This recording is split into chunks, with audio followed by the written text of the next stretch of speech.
Hi and welcome to Dave's Classic Collectibles. Today we're going to do our first movie car review, and what a place to start than the iconic Australian film Mad Max. So we'll have a look at the 118 Auto Art Interceptor, well, so-called Interceptor. So is it really an Interceptor? Let's go out in the workshop and find out. So let's have a closer look at what you get when you purchase this model. As you can see, it's the Auto Art 118 scale, and by the box there it's written Auto Art on the side.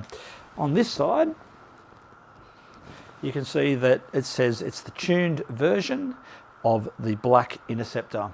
As I said, we'll get into the story of the Interceptor and everything later. And there it is, the details on the bottom of Auto Art, Bianchi models, etc. This is a deconstructed look of what you get when you open your outer box. The car comes in its polystyrene box. You have your key to open all your doors, bonnet and boot, and also the car that's in its polystyrene box, which is screwed in, and a small pamphlet on how to remove the screws from the polystyrene. It's important to note that this car does not come with a certificate of authenticity. This is a second release from Auto Art, hence why they called it a tuned version, and also it didn't come originally with the MFP logo on the front guard.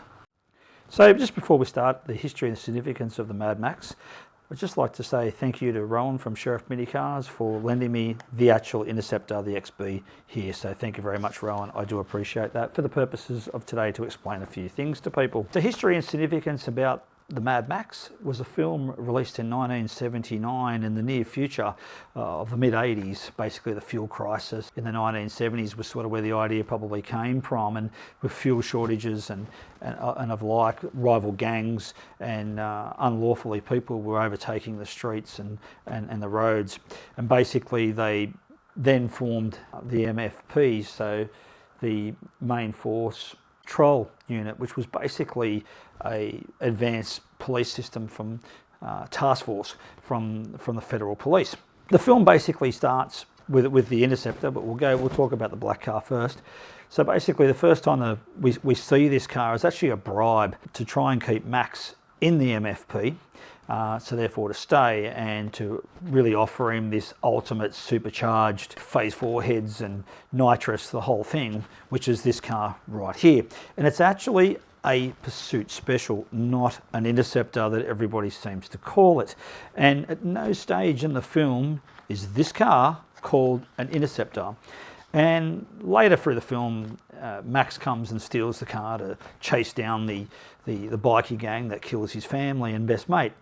And over the police radio, it actually says, unauthorised use of a Pursuit Special by a Main Force officer. So this is the Pursuit Special, and Max is the guy who steals the car. So therefore, unauthorised use, and that's the only mention of it. So it is actually a Pursuit Special. This car is the Interceptor. And early at the start of the film, with the Knight Rider breaking out of jail and stealing a Pursuit Special HQ Monaro, the boys are there from MFP to chase him down. And obviously Max has a head-to-head with him in this car, the Interceptor.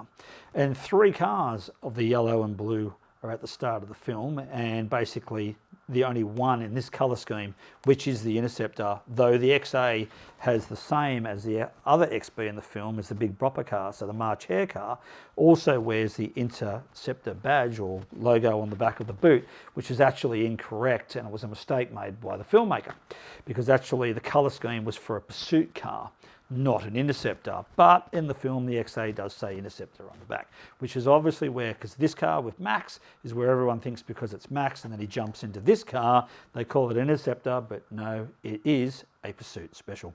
Having a good look at the model now, and I have to say Auto Art have done a fantastic job. First of all, everything opens, so both doors, bonnet and the boot all open on the car, so that's awesome. The car is in fantastic detail. It's already a few years old. It represents itself very, very well. This particular one is the tuned version. So if you buy the tuned version, they didn't actually come with the logo there. So the logo on the front guard there, which is on both sides of the MFP, it didn't come. Now the reason why they did that is that this is a second release from AutoArt. So the first release came that way, and it also came with a certificate of authenticity. So to make it different, there's no MFP on it and obviously no certificate. Now this is actually my car, so yes, I've had the logo professionally put back on the car, because to me you can't have the car without the logo, but that's the story behind it. Because it's a second release, to make it different, no COA and normally no decal. So apart from that, put the decal on it and then you just don't have a COA. Does it really matter? Now there are other companies that have made the car. DDA and the Greenlight car is exactly the same, and you know there's a few other companies in the States that have made them, but I have to tell you, nothing comes anywhere close than the AutoArt, and that honestly does represent that on the retail market or the wholesale market. If you look online, you can see that this car is a lot more expensive to buy, and the first release is very dear. To give you an idea, the first release is around about $1,500 Australian, and this one is probably around the $600 to $700 mark, where some of the other models that have come, they're at like the DDA one, the Greenlight one, etc., they're about $200. So the old saying is you get what you pay for. This model is great. High detail, the car looks exactly like what it's supposed to. So this is basically what we call a clean version of the car, which is the first film.